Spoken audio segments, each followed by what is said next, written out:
selamat pagi Glenda. Pada pagi hari ini saya akan membawakan update terkait earnings TWR ya di 9 Maret 2024 ini. Ya, next.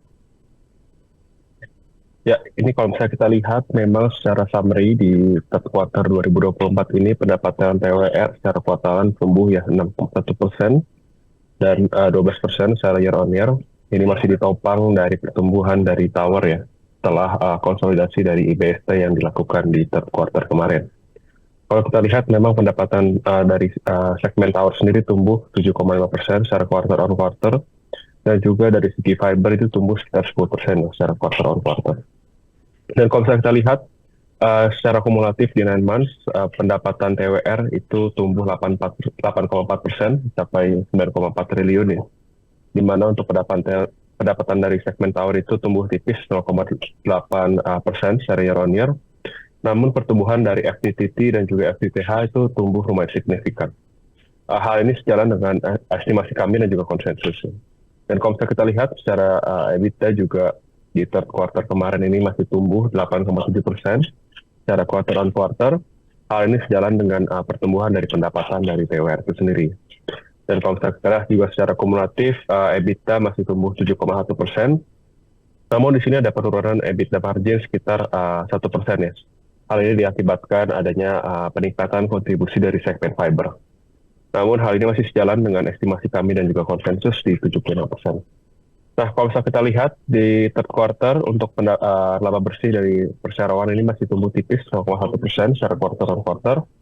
Namun berkurang ya atau menurun 12% secara year on year ini diakibatkan adanya peningkatan dari beban bunga. Dan kalau misalnya kita lihat beban bunga ini tumbuh 16% secara year on year.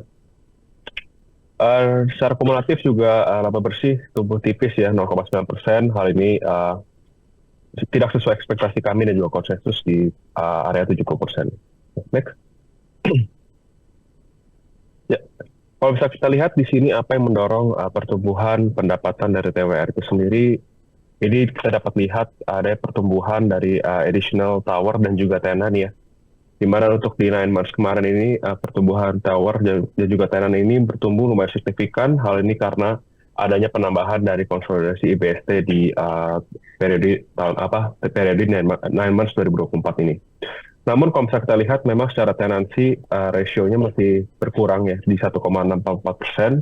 Hal ini diakibatkan dari tenansi dari IBST itu yang masih tergolong relatif lebih rendah dibandingkan dengan TWR di 1,2. Hal ini mendorong tenansi rasio di 9 Maret ini sedikit menurun ya. Nah, kalau misalnya kita lihat juga dari segmen fiber sendiri, TWR berhasil menambah sekitar 18.000 km seiring dengan pertambahan dari IBST dan juga kalau misalnya kita lihat dari average lease rate per month dari tower dan juga fiber ini masih tumbuh lumayan nih, di 1%. Hal ini mendorong pendapatan TWR di third quarter yang cukup solid. Okay, next. Ya, kalau misalnya kita lihat di sini secara breakdown, kalau misalnya kita di third quarter ini memang pertumbuhan pendapatan TWR sendiri masih didorong dari pendapatan tower ya, di mana untuk kontribusinya sekitar 75%. Namun kalau misalnya kita memang kontribusi dari tower sendiri lumayan menurun ya dibandingkan dari first quarter 2 tahun lalu, di mana di first quarter tahun lalu itu mencapai 80 hingga 85%. Nah, kalau misalnya kita lihat juga secara tenansi di awal tahun 2023 itu berhasil mencapai 1,8, namun di tahun ini itu hanya 1,64%.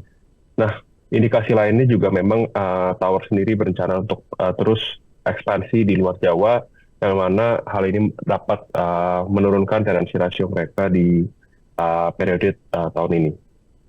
Oke, next. Oke, kalau misalnya kita lihat memang untuk pendorong atau katalis positif di tahun depan mungkin masih datang dari segmen fiber ya. Dimana kalau misalnya kita lihat fiber revenue sendiri di TWR mencapai 680 miliar, setara dengan kontribusi di sekitar 21-22% ya. Hal ini masih terus tumbuh dibandingkan tahun lalu, di mana untuk kontribusinya hanya mencapai 12-13%.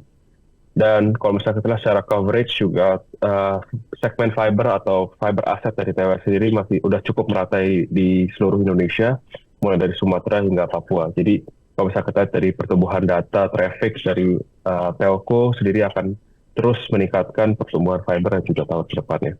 Oke, next. Ya, maka dari itu berdasarkan results mereka di 9 months dan juga potensi ke depannya, kami merekomendasikan buy untuk TWR dengan target TP di 1030 ya.